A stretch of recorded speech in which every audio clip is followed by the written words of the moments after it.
Hello students, जैसे कि आप जानते हैं कि हम लोग अब अपनी नंबर सिस्टम को कंप्लीट कर चुके हैं। डिविजिबिलिटी रूल भी हम लोगों ने सीख लिए हैं। अगर आप लोगों ने वो वीडियोस नहीं देखी तो आप लोग वो वीडियोस देख लीजिएगा। आप लोगों को इससे अपनी सॉल्यूशन जो अपने क्वेश्चंस को सॉल्व करने में काफ़ी हेल्प मिलेगी। अब हम लोग बढ़ते हैं अपने नेक्स्ट पार्ट की तरफ। अब हम लोगों को सीखना है फ्रैक्शंस के बारे में। फ्रैक्शन जो होता है हमारे जो सिलेबस का बहुत ही इंपॉर्टेंट पार्ट होता है। कई बच्चों को उसमें बहुत डाउट्स रहते हैं, वो डाउट्स सारे के सारे आज हम लोग क्लियर करने वाले हैं। सबसे पहले बात कर लेते हैं फ्रैक्शंस होता क्या है। तो फ्रैक्शन को समझेंगे हम लोग धीरे धीरे करके। फ्रैक्शन को हिंदी में बोलते हैं भिन्न, मतलब जो हिंदी मीडियम वाले से बच्चे हैं उनके लिए ये जो टॉपिक रहेगा वो रहेगा भिन्न वाला, यानी फ्रैक्शन। फ्रैक्शन को हम लोग समझने के लिए मैं यहाँ पे एक आप लोगों को बताता हूँ। सपोज करो ये डायग्राम मैंने आपके सामने बनाया है और मैं इस तरीके से इसके 4 पार्ट कर देता हूँ, ठीक है। और मैं आपसे कहता हूँ कि इसके एक पार्ट में मैंने यहाँ शेड कर दिया और मैं बोलता हूँ कि शेडेड रीजन का आप मुझे फ्रैक्शन बताइए। फ्रैक्शन बताओगे आप शेडेड रीजन का तो क्या बताओगे? आप कहोगे 4 में से 1 पे शेड है तो यानी 1/4। तो क्या फ्रैक्शन बना हमारा? 1/4। इसी तरीके से अगर मैं यहाँ पे एक बॉक्स बना लूँ और इस बॉक्स के अंदर मैं कई सारे पार्ट बना लूँ। सपोज करो मैंने ये पार्ट यहाँ पर बना लिए और मैं यहाँ पर किसी पे शेड कर देता हूँ। मान लो इस पे शेड कर दिया, इस पे शेड कर दिया, इस पे शेड कर दिया। तो आप बोलोगे टोटल पार्ट कितने हैं? 8 पार्ट हैं और उसमें से 3 पे शेड है, तो इसका जो फ्रैक्शन बनेगा वो 3/8 बनेगा शेडेड रीजन का। यहाँ पे ये बात समझने की है कि अगर आप बात करें टोटल यहाँ पे कितने पार्ट थे? 8 थे, उसमें से शेड कितने पे है? 3 पे। अगर आपसे शेडेड रीजन का पूछेगा तो आप 3/8 बोलिएगा। अगर आपसे अनशेडेड का पूछेगा तो कितने अनशेडेड हैं, मतलब जिन पे छायांकित नहीं है? 1 2 3 4 5 अनशेडेड हैं 5।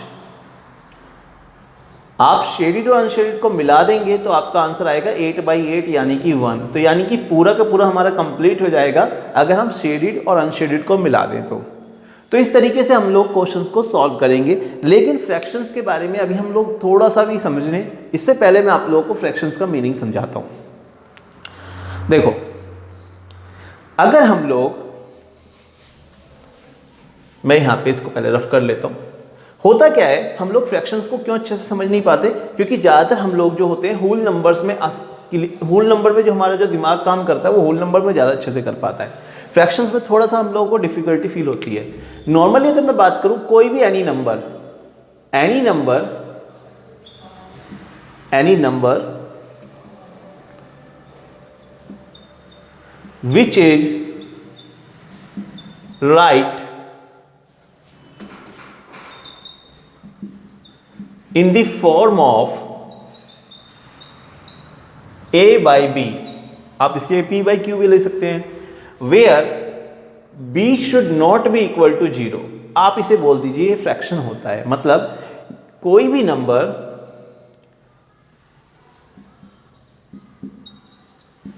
कोई भी संख्या जो a/b के रूप में लिखी हो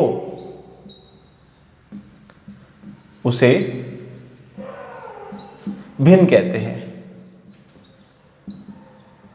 और यहां पे ध्यान देने वाली बात यह है कि नीचे वाली जो b है वो कभी भी 0 नहीं होगा। नीचे वाला जो संख्या होगी वो कभी भी 0 नहीं होगा। फॉर एग्जाम्पल मैं लिख सकता हूं 4/5 या 5/4, कुछ भी लिख सकता हूं। मैं लिख सकता हूं 1/2 या 2/1। मैं लिख सकता हूं 0/1, पर मैं कभी भी ये नहीं लिख सकता 1/0। ये नहीं हो सकता। क्यों? क्योंकि यहां पे नीचे क्या आ गया? 0 आ गया, जो कभी भी भिन्न नहीं बन सकता। सो सबसे इंपॉर्टेंट बात हम लोगों को ये सीखनी है, फ्रैक्शन में कोई भी नंबर हो सकता है। और ये भी ध्यान रखना, फ्रैक्शन में नंबर प्लस का भी हो सकता है और माइनस का भी। मैं लिख देता हूं कि आपसे अगर पूछा जाए 2/3 माइनस का 2/3 ये भी एक भिन्न है क्या? तो कह देना हाँ ये भी एक भिन्न है। क्या आप इसको बोलोगे फ्रैक्शन 2/-3? हाँ ये भी एक भिन्न है। लेकिन कभी भी कोई भी नंबर किस में नहीं हो सकता बच्चों? कभी भी कोई भी नंबर इस तरीके से नहीं हो सकता जो नीचे 0 आ जाए, जिसके नीचे 0 आए। तो नीचे 0 कभी भी नहीं होना चाहिए। ये आपको बहुत अच्छे से समझ लेना है, ठीक है। आगे बढ़ते हैं हम लोग फ्रैक्शंस के टाइप की तरफ। तो हम लोगों को 3 टाइप के फ्रैक्शन जैसे कि होते हैं और हमें तीनों टाइप के फ्रैक्शंस को अच्छे से समझना है।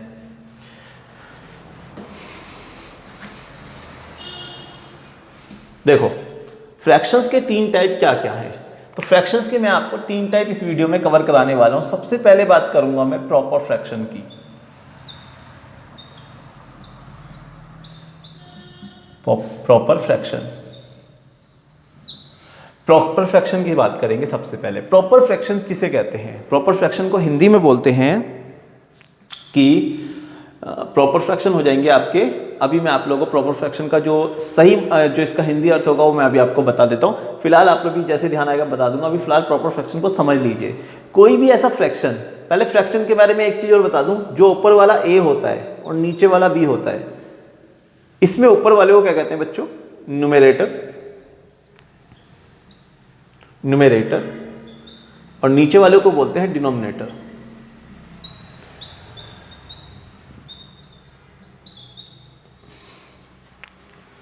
न्यूमरेटर, डिनोमिनेटर, इसको हिंदी में बोलते हैं उचित भिन्न। क्या बोलते हैं बच्चों? उचित भिन्न। आई होप कि मेरा जो हिंदी में अनुवाद है वो सही हो, और सही होगा जहाँ तक मुझे लगता है। प्रॉपर फ्रैक्शन को हिंदी बोलते हैं उचित भिन्न। तो 3 तरह के फ्रैक्शन पढ़ने, सबसे पहले उचित भिन्न यानी कि प्रॉपर फ्रैक्शन। तो ऊपर वाला जो नंबर होगा उसे आप न्यूमरेटर बोलेंगे, और नीचे वाला जो नंबर होगा उसे डिनोमिनेटर। हिंदी में बोलिएगा अंश, और नीचे बोलिएगा हर। नीचे क्या बोलेंगे? हर। सही है? कहने का मतलब भिन्न क्या होता है? भिन्न क्या होता है? अंश बटे हर। यानी कि फ्रैक्शन क्या होता है बच्चों? Numerator upon denominator. क्या होता है? Numerator upon denominator. ये आपको याद रखना है। अब देखो, मान लो मैंने यहाँ पे लिखा, बहुत सारे फ्रैक्शन लिख देता हूँ। पहले मैं लिख देता हूँ 1/2, फिर लिख देता हूँ 2/3, फिर लिख देता हूँ 4/3, फिर लिख देता हूँ 5/2। बहुत सारे फ्रैक्शन मैंने यहाँ पे लिख दिए। इनमें फ़र्क क्या है? आप देखोगे इसमें क्या फ़र्क है। इसमें अंश और हर को कंपेयर करो, आप देखोगे अंश जो है वो हर से छोटा है। यहाँ पे भी सेम बात हो रही है, अंश जो है वो हर से छोटा है। देखो 2 जो है 3 से छोटा है, यानी ऊपर वाला छोटा है, नीचे वाला बड़ा है। अगर ऊपर वाला छोटा है यानी कि अंश जो ऊपर जो होता है उसे अंश बोलते हैं, न्यूमरेटर बोलते हैं। न्यूमरेटर छोटा होता है डिनोमिनेटर से, तो उसे बोला जाता है प्रॉपर फ्रैक्शन। क्या बोला जाता है उसे? Proper fraction. मतलब ऐसे फ्रैक्शन जिसके अंदर न्यूमरेटर बड़ा होगा डिनोमिनेटर से, उसे बोलते हैं हम प्रॉपर फ्रैक्शन।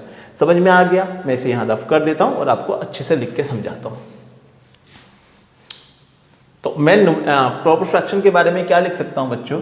मैं प्रॉपर फ्रैक्शन के बारे में, मैं यहाँ मार्कर ही चेंज कर लेता हूँ। मैं यहाँ लिख सकता हूँ a fraction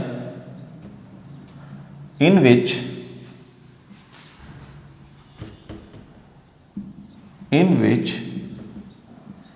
numerator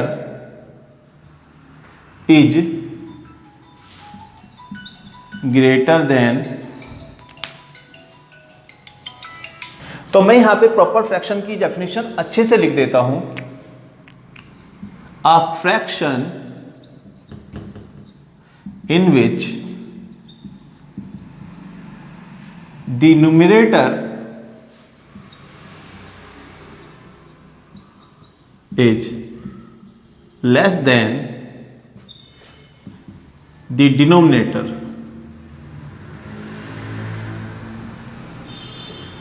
is called proper fraction। समझे? इसको हिंदी में लिखेंगे, जिस भिन्न में अंश हर की तुलना में, अंश हर की तुलना में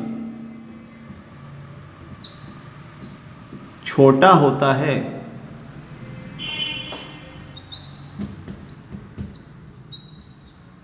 उसे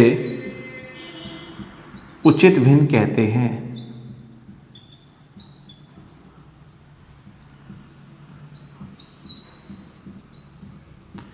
ठीक है बच्चों, उसे उचित भिन्न कहते हैं। अब यहाँ पे आपको एग्जाम्पल दिखा देता हूँ। एग्जाम्पल क्या हो सकते हैं? जैसे कि 2/3। आप देखोगे ऊपर छोटा है यानी कि अंश छोटा है, न्यूमरेटर छोटा है, डिनोमिनेटर बड़ा है। इसके अलावा 4/7, कुछ भी आप नंबर ले लीजिए, आपके जो ऊपर वाला न्यूमरेटर है वो छोटा होना चाहिए, डिनोमिनेटर बड़ा होना चाहिए। जैसे कि 4/7। 5, ये भी हो सकता है। 104/200, मतलब ऐसे जितने भी नंबर होंगे जिसमें न्यूमरेटर जो होगा वो छोटा रहेगा, डिनोमिनेटर बड़ा रहेगा, these are called proper fraction. इनको हम लोग क्या बोलेंगे, इनको हम लोग प्रॉपर फ्रैक्शन बोलने वाले हैं। समझ में आ गया। अब बढ़ते हैं हम लोग नेक्स्ट फ्रैक्शन की तरफ, जो कि क्या है, इम्प्रॉपर फ्रैक्शन। तो इसके नाम में बस IM ऐड कर देंगे तो ये बन जाएगा इम्प्रॉपर फ्रैक्शन। अभी क्या होगा, इसका हिंदी में नाम होता है विषम भिन्न। क्या नाम होता है बच्चों, विषम भिन्न। अब विषम भिन्न क्या होता है, इसका उल्टा कर लीजिए। मतलब अब की बार क्या होगा, अब की बार न्यूमरेटर जो होगा वो बड़ा होगा और डिनोमिनेटर छोटा होगा। मतलब इसका उल्टा कर लेता हूं तो क्या हो जाएगा 3/2, इसका उल्टा हो जाएगा 7/4, इसका उल्टा हो जाएगा 5/4 और इसका उल्टा हो जाएगा 200/104।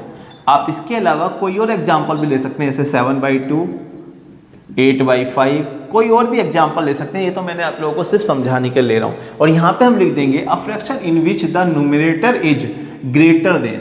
क्या लिख देंगे, ग्रेटर देन। इसमें क्या होता है, जो न्यूमरेटर होता है वो बड़ा होता है, अंश जो होता है हर की तुलना में छोटा नहीं बड़ा होगा इसमें।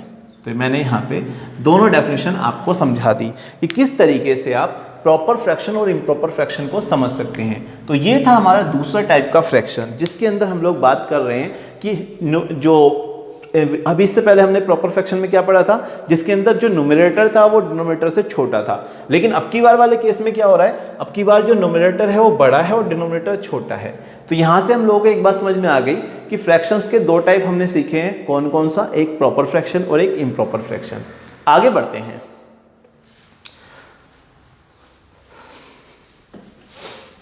अब देखो इसके बाद भी एक टाइप का फ्रैक्शन अभी बच जाता है, उस फ्रैक्शन को बोलते हैं मिक्स्ड फ्रैक्शन।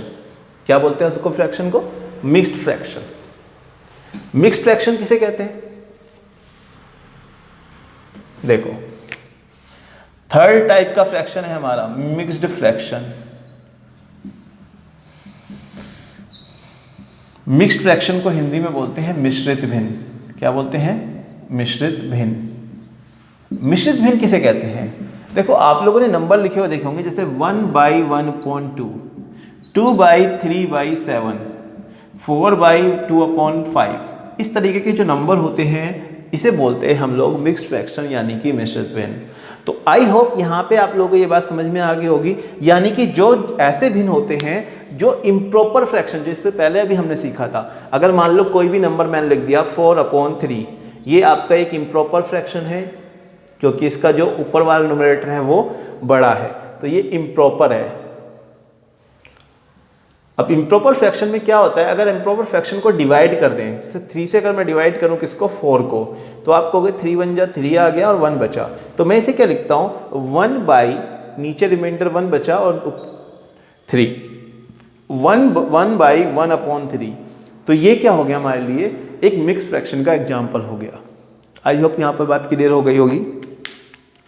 तो यहां तक बात हम लोगों को समझ में आ गई कि कितने टाइप के फ्रैक्शन होते हैं। 3 टाइप के फ्रैक्शन होते हैं। इसकी डेफिनेशंस को लिखने की कोई आवश्यकता मुझे लगता नहीं है कि होगी, कहीं पूछी भी नहीं जाएगी, तो छोड़ देते हैं यहाँ पे इसके आगे की डेफिनेशन।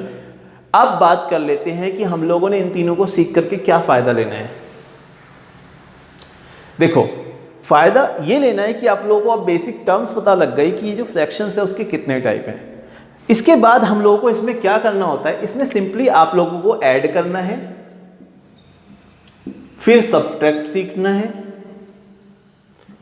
फिर मल्टीप्लाई सीखनी है और फिर डिवाइड सीखनी है। एक एक करके हम लोग सारी चीजों को सीख लेंगे। मतलब जितने भी अर्थमेटिक ऑपरेशंस होते हैं उनको हम लोग करना सीखेंगे। फॉर एग्जाम्पल मैंने यहाँ पे लिख दिया एक क्वेश्चन कि आप बताओ 1/2 प्लस में 2/4, 3/4 कर देता हूँ चलो, या 5/4 कर देता हूँ। इसको ऐड करने पे क्या आएगा, अगर मैं इसको ऐड करूँ तो क्या आएगा। तो आप इसका ऐड करने के लिए आपको सबसे पहले ही बात याद रखनी है, जितने जो भी नीचे के डिनोमिनेटर होंगे वो सेम होने चाहिए। अगर सेम नहीं है तो उस केस में आपने क्या करना है, एलसीएम लेना है। तो एलसीएम किस किस का लेंगे हम लोग, नीचे डिनोमिनेटर का 2 का और 4 का। तो मैं देखो 2 का और 4 का एलसीएम ले लेता हूँ। यहाँ पे इंक थोड़ी सी इसके अंदर कम हो रही है, इंक को पहले इसमें डाल देते हैं। देखो हम लोगों को ये सारी चीज़ें जो स्टार्टिंग में आप लोगों को अगर बेसिक्स में बिल्कुल भी नहीं कर रखी है, तो ये ज़रूरी है आप लोगों के लिए सीखना कि किस तरीके से हम लोग एलसीएम लेते हैं। एलसीएम और एचसीएफ के लिए मैं अलग से वीडियो बनाऊंगा। जिसको अगर एचसीएफ और एलसीएम लेना बिल्कुल भी नहीं आता, तो आप उसके अंदर एलसीएम और एचसीएफ लेना सीख सकते हैं। ठीक है बच्चों, तो मैं उसके लिए अलग से आप लोगों को वीडियो देने वाला हूँ। आज हम लेकिन पढ़ने वाले हैं किसके बारे में? फ्रैक्शंस के बारे में। आज फ्रैक्शंस का सारा कॉन्सेप्ट क्लियर हो जाएगा इस वीडियो में। देखो एलसीएम कैसे लेंगे 2 का और 4 का। 2 और 4 का एलसीएम ले लेते हैं हम लोग। 2 1 जा 2 और 4 का अगर 2 2 जा 4, तो कितना आ गया एलसीएम हमारा? 2 × 2 यानी कि 4। तो एलसीएम हमारा 4 आ गया। तो एलसीएम को हमने नीचे लिख लेना है। हमें क्या करना है? डिनोमिनेटर से डिवाइड करना है। क्या करना है? डिवाइड। तो 2 से डिवाइड करूंगा 4 को तो 2 बार में जाएगा। आपको 2 2 जा 4 होता है ना, 2 बार में जाएगा। जितनी बार में जाएगा ऊपर मल्टीप्लाई करनी है। 2 बार में गया इसलिए 1 की मल्टीप्लाई 2 से। ठीक इसी तरीके से इधर से भी मैंने क्या करा? डिवाइड किया और मैंने देखा 4 से 4 1 बार में जाएगा, तो 1 की मल्टीप्लाई करूंगा 5 में। सही है। नीचे डिनोमिनेटर से डिवाइड करना है और जो आएगा उसकी मल्टीप्लाई न्यूमरेटर में करनी है। हर से डिवाइड करना है, भाग दे देना है और अंश में जितना भी आएगा उससे गुणा कर देनी है। तो 2 1 जा 2 हो गया, 5 1 जा 5 हो गया और 4 नीचे आ गया। तो 2 और 5 होते हैं 7/4। कई बच्चे इसको ना करके पेपर में कैसे करते हैं? वो 5 और 1 कर देंगे 6 और 4 और 2 कर देंगे 6 और 6 से 6 को काट के आंसर दे देंगे 1 और उनका क्वेश्चन हो जाएगा गलत। ठीक है, तो आपको ऐसा नहीं करना है। जैसे मैं समझा रहा हूं ठीक इसी तरीके से आप लोगों ने क्वेश्चंस को करना है। ठीक है बच्चों, तो यहां पे आप देख लीजिए। अभी हम लोग इसके बाद और भी क्वेश्चंस करके देखेंगे जिससे आप लोगों को अच्छे से समझ में आएगा। अब की बार हम लोग 3 नंबर्स को लेते हैं। ठीक है, अब की बार 3 नंबर्स को लेके देखते हैं, क्योंकि कई बच्चों को ये डाउट होगा कि सर 2 नंबर वाले तो हो जाते हैं, 3 वाले कैसे करें? 3 वालों में क्या करना है? कुछ नहीं करना। आपने देखो 2/5 प्लस में 3/10 प्लस में 4/15। ठीक है बच्चों, यहाँ पे मैंने कुछ इस तरीके से यहाँ पे लिख दिया। अब आपने तीनों का क्या ले लेना है? नीचे डिनोमिनेटर का एलसीएम, क्योंकि तीनों डिनोमिनेटर अलग अलग है। ठीक है, तो मैं यहाँ पे 5 का 10 का और 15 का एलसीएम ले लेता हूँ। 2 से करेंगे 5 तो जाएगा नहीं, छोड़ दो। 2 5 जा 10, 15 नहीं जाएगा। 3 से करेंगे 5 नहीं जाएगा, छोड़ दो। 3 5 जा 15, तो 5 से करते हैं 5 1 जा 5, 5 1 जा 5, 5 1 जा 5। एलसीएम कितना आ गया बच्चों? देखो 2 3 जा 6, 6 5 जा 30। एलसीएम कितना आ गया? 30। मैंने वही करना है, एलसीएम लिख देना है नीचे से डिवाइड करूंगा। 5 से 6 30 को डिवाइड करूंगा। 5 6 जा 30 होता है, 6 बार में जाएगा, 6 टाइम जाएगा, तो 6 की गुणा कर देंगे ऊपर। प्लस 10 से ऐसे डिवाइड करूंगा, जैसे 5 से करा तो 10 से भी करेंगे। 10 से देखेंगे 10 3 30 होता है, 10 10 3 या 30 होता है। 3 की मल्टीप्लाई कर देंगे 3 में। 15 से करूंगा, 15 दूनी 30 होता है, 2 बार में जाएगा, तो 2 की मल्टीप्लाई ऊपर। 2 6 12, 3 3 9, 4 दूनी 8। यहां पे नीचे आ गया 30। सबको ऐड कर दो, 12 और 9 21 और 8 29। 29/30 हमारा आंसर रहने वाला है इस फ्रैक्शन का। तो ये बहुत आसान हो जाता है हमारे लिए अगर हम लोगों को फ्रैक्शंस के बारे में थोड़ी सी भी नॉलेज होती है। तो एडिशन देखने आप कितने आसानी से कर रहा हूं मैं। एक क्वेश्चन और करके दिखाता हूं, देखो आपको यहीं पे करके दिखाता हूं। जब क्या होता अगर तीनों के हर बराबर होते? मान लो सभी के नीचे 5 होता, 5 प्लस में 10/5 प्लस में 4/5, सभी के नीचे 5 होता, तब क्या होता? अभी तक तो मैंने दोनों क्वेश्चंस कराए जिसके नीचे मैंने बताया तीनों के हर अलग अलग लिए थे। अब की बार तीनों के हर एक जैसे ले लिए। तो अब की बार आपको एलसीएम लेने की भी जरूरत नहीं, क्योंकि एलसीएम आपका 5 ही आएगा। लेके देख लीजिएगा, तीनों का एलसीएम 5 ही आएगा, क्योंकि सबका हर एक ही जैसा है। जब हर एक जैसा होगा तो हर जो भी होगा वही हमारा एलसीएम आता है। आपको उसी को नीचे लिख देना है और ऊपर वाली संख्या उठा के ऐसी की ऐसी लिख देनी है। आपको कुछ भी करने की जरूरत नहीं। ठीक है, 2 और 12, 2 और 10 12, 12 और 4 16, 16/5 हमारा आंसर। ठीक है, तो जब हर बराबर रहेंगे हमें उसमें कुछ नहीं करना है। जब हर बराबर नहीं रहेंगे, जब हमें एलसीएम लेके उनके हर को बराबर करना है, डिनोमिनेटर को इक्वल करना है। ये सबसे इंपॉर्टेंट होता है फ्रैक्शंस को सॉल्व करते समय, जब भी हम इसमें किसी भी तरीके का अर्थमेटिक ऑपरेशंस करेंगे। अब बात करते हैं माइनस की, सब्ट्रैक्ट की, ठीक है। घटाने की बात कर लेते हैं हम लोग कि घटाना कैसे सीखें। भाई प्लस तो मैंने आपको सिखा दिया, अब बात होती है घटाने की। घटाना कैसे सीखते हैं, चलो घटाना भी सीखेंगे, सब कुछ सीखेंगे, बोल रहा हूँ ना इस वीडियो के अंदर। सब्ट्रैक्शन, घटाना। मान लो आपके पास लिखा है 2/5 और उसमें से घटाना है 1/3 को। ये हो भी सकता है आंसर इसका प्लस में आए, ये भी हो सकता है आंसर इसका माइनस में आए, तो आंसर कुछ भी हो सकता है, घबराने वाली कोई बात नहीं होगी। बस हम लोगों को क्या करना है, पहले हर बराबर करने हैं। हर बराबर नहीं है तो मुझे फिर से इनका क्या लेना पड़ेगा, एलसीएम लेना पड़ेगा। 3 और 5 का एलसीएम देखो, 2 तो यहाँ 2 से कुछ भी नहीं जाएगा तो 3 से ही कर लेता हूँ। 5 तो नहीं जाएगा, 3 एकम 3 और 5 से करूँगा 5 एकम 5, 3 पंजे 15, एलसीएम आ गया 15। क्लियर है। अब एलसीएम क्योंकि 15 आ गया उसे मेरे को यहाँ लिखना है। 5 से यहाँ पे क्या करना है, डिवाइड करना है। 5 से डिवाइड करूँगा 3 बार में जाएगा, 5 3 15 यानी 5 3 15 और 3 की मल्टीप्लाई ऊपर यानी 2 3 6। ठीक इसी तरह से 3 से करूँगा 5 बार में जाएगा, 3 पंजे 15 होता है, 5 बार में गया तो 5 की मल्टीप्लाई ऊपर, तो 2 3 6 हो गया। और माइनस करके लिखेंगे 1 5 5 और अपॉन में 15। तो आप देखोगे 1 बचेगा, 6 में से 5 जाएगा तो नीचे आ गया 15। तो कितनी आसानी तरीके से हम लोग इसको सब्ट्रैक्ट भी कर सकते हैं, ठीक है। अब कई बार ऐसा होता है बच्चे कंफ्यूज होते हैं, सर 3 वाला होता तो मान लो यहाँ पे एक नंबर और ऐड कर देता हूँ। मान लो क्या ऐड कर दो इसके अंदर, 2 कुछ भी ऐड कर देते हैं, 3/4 ऐड कर दिया मैंने, सपोज करो। अब कैसे करेंगे, तो बस फिर से क्वेश्चंस के हम लोग क्या करना है, एलसीएम लेना है। देखो अब की बार हमारे पास 3 डिनोमिनेटर है। 3 डिनोमिनेटर होते हैं तो क्या होता है, 5 है, 3 है और 4 है। एलसीएम ले, पहले 1 बनाए इनको तो 4 चला जाएगा 2 से, 5 छोड़ देंगे, 3 छोड़ देंगे, 4 2 2 4, फिर 2 से 5 छोड़ देंगे, 3 छोड़ देंगे, 2 1 2, 3 से 5 छोड़ देंगे, 3 1 3, 1 का 1, 5 से 5 1 5। आई होप यहाँ तक बात क्लियर होगी। एलसीएम अब आप मुझे बता सकते हो कितना आया, बिल्कुल 2 2 4, 4 3 12, 12 5 60। तो हमारा एलसीएम आ गया 60। अब क्योंकि एलसीएम 60 आ गया, आपने उसे यहाँ पे लिख देना है, फिर वही काम करना है, वही बात दोहरानी है। 5 से डिवाइड करोगे 12 बार में जाएगा। देखो मैं बहुत इजी तरीके से इसलिए पढ़ा रहा हूँ क्योंकि ये वीडियो मुझे लगता है वो बच्चे देख रहे हैं जिनकी मैथमेटिक्स में काफ़ी वीक है। काफ़ी वीक मतलब उनको मैथमेटिक्स की बेसिक्स थोड़े से क्लियर नहीं है अभी भी कॉन्सेप्ट। तो देखो 5 से इसको 60 को डिवाइड करेंगे, 12 बार में जाएगा और 12 की मल्टीप्लाई हमने ऊपर कर देनी है। अब डिवाइड करके देख लीजिए, 5 से 60 को करेंगे, भाई 12 पंजे 60 होता है तो 12 बार में जाएगा, 12 की गुणा 2 में कर दो। 1 से किसकी गुणा करेंगे, 3 से इसे भाग करोगे तो 20 बार में जाएगा, 20 या 60 होता है ना, तो 3 की गुणा ऊपर कर दो, 20 की। फिर इसी तरीके से आगे बढ़ो। यहाँ पे क्या हो गया, 4 से भाग करोगे तो 15 बार में जाएगा, 15 चौके 60 होता है, 15 के ऊपर गुणा कर दो। ठीक है बच्चों।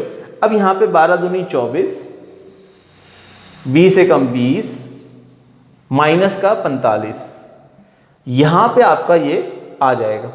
अब इसको कैसे सॉल्व करेंगे आपको पता ही है। ये दोनों माइनस वाले अगर इकट्ठे करना चाहते हो इकट्ठे कर लो। कितने हो गए माइनस वाले इकट्ठे करोगे, 45 और 20 65 हो गए, क्योंकि माइनस माइनस प्लस हो जाते हैं। तो देखा जाए तो 24 माइनस के 65, भाई ये दोनों है तो माइनस के ही ना ये दोनों, तो दोनों माइनस के मैंने इकट्ठे करके लिख दिए। कितना हो गया भाई, कितना बचा। अब आप कहोगे सर 24 में 65 नहीं जाएगा, बिल्कुल नहीं जाएगा, तो माइनस वाले की तरफ से कर दो, इधर से कर दो। 5 में 4 गया 1, 6 में से 4 गया 6 में से 2 गया 4। अब क्योंकि माइनस वाला बड़ा है इसलिए आंसर माइनस का आ जाएगा आपका, और ये आपका आंसर हो जाएगा। आई होप ये वाली चीज़ आप लोगों को क्लियर हो गई होगी। मेरे को लगता है काफ़ी ईजी तरीके से मैंने आपको समझाया है। ठीक है, अब बढ़ते हैं हम लोग आगे। यहाँ तक का आप लोग स्क्रीनशॉट लेना चाहते हैं तो ले लीजिए। देखो इसके बाद हम लोग करेंगे अगला जो इंपॉर्टेंट हमारा ऑपरेशन है वो है मल्टीप्लाई। मल्टीप्लाई कैसे करेंगे, फ्रैक्शंस की मल्टीप्लाई कैसे करते हैं। देखो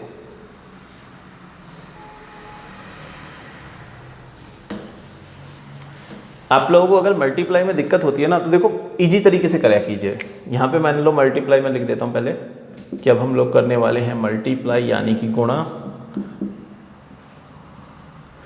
2/5 की मल्टीप्लाई करनी है 15/14 से।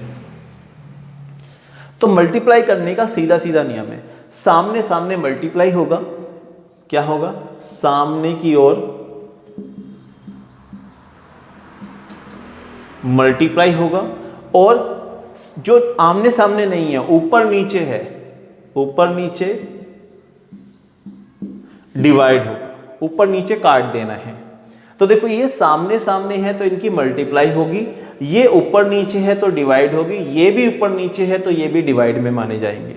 ठीक है, तो देखो ये 2 से 5 तो नहीं कट रहा, लेकिन 2 से 14 कट रहा है। 2 से 14 7 बार में कट जाएगा, 2 7 14। इसी तरीके से ये दोनों भी ऊपर नीचे है, इन्हें भी काट दो, 5 या 15। तो देखोगे ऊपर बचेगा 3 और नीचे बच रहा है 7। तो ये हमारा आंसर आ जाएगा इसकी गुणा करने के बाद। सही है, एक और क्वेश्चन करते हैं। 3/4 गुणा करनी है 12/36 से। कैसे करेंगे देखो भाई, 3 से 4 तो नहीं कट सकता, ये सामने सामने मल्टीप्लाई होगी, 3 से 36 कट सकता है, काट दो, 3 एकम 3 और 3 दूनी 6। ठीक है, 12 से 12 कट सकता है, ऊपर नीचे है क्योंकि बचा क्या, कुछ नहीं बचा, नीचे 4 बचा खाली। अगर ऊपर कुछ नहीं बचा तो इसका मतलब 1 माना जाएगा, क्योंकि भाई 12 एकम 12 ही तो होता है, एक बार में तो कटेगा, तो ऊपर 1 माना जाएगा। तो ये आपका आंसर आ जाएगा। इस तरीके से आप लोगों ने मल्टीप्लाई कर लेना है। अब बात करते हैं, अगर 3 नंबर हो जाए तो क्या होगा। 3 हो, 4 हो, 10 हो, 20 हो, होगा यही और कुछ नहीं होगा। ऊपर नीचे डिवाइड, सामने सामने मल्टीप्लाई। 2/7 गुणा में 1/4 गुणा में 5/6 गुणा में 9/10। ठीक है बच्चों, इस तरीके से मैंने यहाँ पे नंबर बहुत सारे ले लिए, 4 नंबर ले लिए। चलिए तो देखो सीधे सीधे तो यहाँ पे मल्टीप्लाई होगी, सीधे सीधे तो यहाँ पे सामने सामने तो मल्टीप्लाई होगी, ऊपर नीचे डिवाइड होगी, ऐसे ऐसे भी डिवाइड होगी।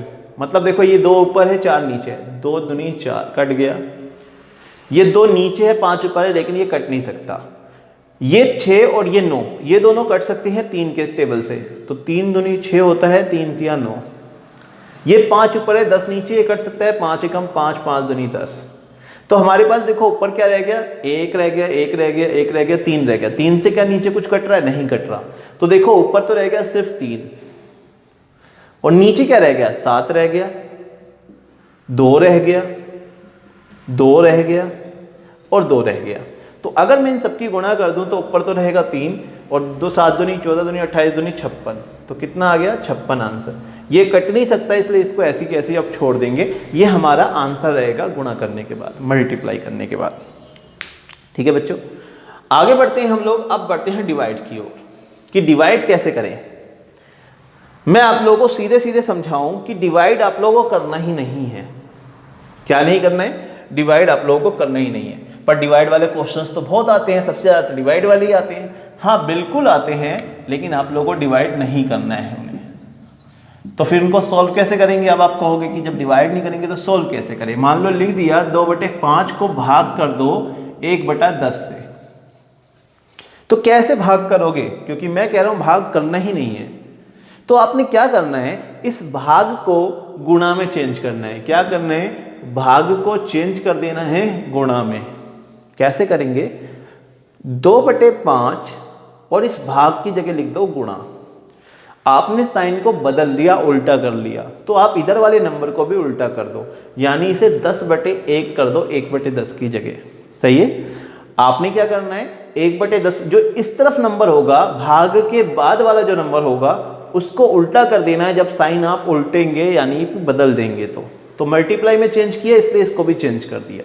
देखोगे 5 दूनी 10, 2 से ये नहीं कटने की जरूरत है, तो ऊपर रह गया 2 दूनी 4, नीचे 1 लगाने की आवश्यकता होती नहीं है, अब सभी को पता है। तो हमारा आंसर आ गया 4।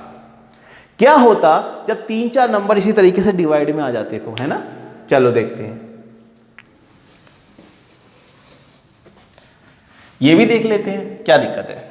मान लो 1/3 को डिवाइड करना है 2/5 15 डिवाइड करना है 6/16/12 से, सही है। या और भी डिवाइड करना चाहते हैं तो कर लो आप 5/9 से, कितना भी आप डिवाइड करना चाहते हैं तो कर लीजिए, कोई दिक्कत वाली बात नहीं है। आप लोगों ने क्या करना है, कुछ नहीं करना, जो आप लोगों को मैं समझा रहा था, क्या करना है, डिवाइड को चेंज करना है किसमें, मल्टीप्लाई में, है ना। साइन जैसी पलटेगा आपको नंबर पलट देना है, ये हो जाएगा 15/2। ठीक इसी तरीके से साइन को चेंज करेंगे, कितना हो जाएगा 12/16। इसको भी चेंज करेंगे, कितना हो जाएगा 9/5। और अब जो कटता है काट दीजिए, जो नहीं कटता उसे छोड़ दीजिएगा। जैसे कि 5 से कट जाएगा 15 3 बार में, और 3 से कट जाएगा 3, सही है। अब वहाँ पे देखेंगे 2 से कट जाएगा 12 6 बार में, और कुछ नहीं कट रहा। ये दोनों कट सकते हैं 2 के पहाड़े से, 2 तिया 6 और 2 अट्ठे 16। तो ऊपर रह गया 3 × 9, और नीचे क्या रह जाएगा, नीचे रह जाएगा सिर्फ 8। तो 9 तिया होता है 27 और नीचे रह गया 8, ये हमारा आ जाएगा आंसर। आप लोगों को इस तरीके से करना है। कई बच्चे सोच रहे होंगे कोई शॉर्ट ट्रिक्स होनी चाहिए। देखो शॉर्ट ट्रिक्स जब भी सीख पाओगे जब बेसिक्स क्लियर कर लोगे ना। शॉर्ट ट्रिक्स आएंगी, बहुत सारी आएंगी, पर बेसिक्स तो क्लियर करो। बेसिक्स क्लियर नहीं होगा, शॉर्ट ट्रिक्स समझ में नहीं आएगी। आपको लगेगा जादू हो रहा है, जादू कुछ नहीं है, कॉन्सेप्ट चल रहे हैं भाई।